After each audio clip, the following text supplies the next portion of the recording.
2022-ci ildən bəri Türkiyə və Ermənistan arasında davam edən münasibətlərin düzəlməsi yolunda yeni bir mərhələyə qədəm qoyulub.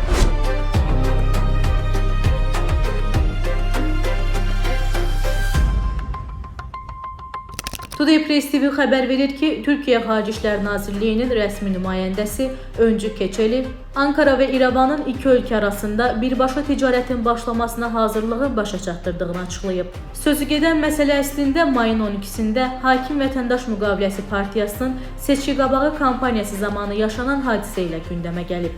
Belə ki, tədbir zamanı Ermənistanın Xarici İşlər Naziri Ararat Mirzoyanın ölkənin baş naziri Nikol Paşinyanın qulağına pıçıltı ilə dediyi sözlər canlı efirə düşüb. Videoda Mirzoyanın Paşinyanın qulağına "Türklər bugün açırlar. Bir xoş gəldin mətni Xarici İşlər Nazirliyinin mətbuat katibindən şərh hazırlayaq" dediyi eşidilir. Mirzoyan jurnalistlərə burada məhz nəyi nəzərdə tutduğunu açıqlamasa da, onun əvəzində bunu Paşinyan edib və söhbətin Türkiyədən Ermənistana mal ixracı qaydalarının dəyişdirilməsindən getdiyini açıqlayıb. Baxmayaraq ki, sərhədlərin tam açılması ilə bağlı texniki işlər hələ də davam edir, ticarət sahəsində mühüm bir yenilik var.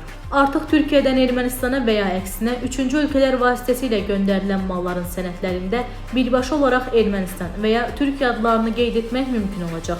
Bu dəyişiklik təkcə kağız üzərində deyil, həm də gündəlik həyatda ciddi təsirini göstərəcək. Məsələn, indiyə qədər mallar daha çox Gürcüstan üzərindən gətirilirdi və bu da həm xərclərini artırırdı, həm də vaxt itkisinə səbəb olurdu. İndi isə ticarətin rəsmi kanallarla keçməsi işləri asanlaşdırılacaq. Təbii ki, bu hadisəyə daha geniş çərçivədən baxmaq lazımdır. Bu proses Azərbaycan və Ermənistan arasındakı sülh danışıqları ilə bir növ paralel addımlayır.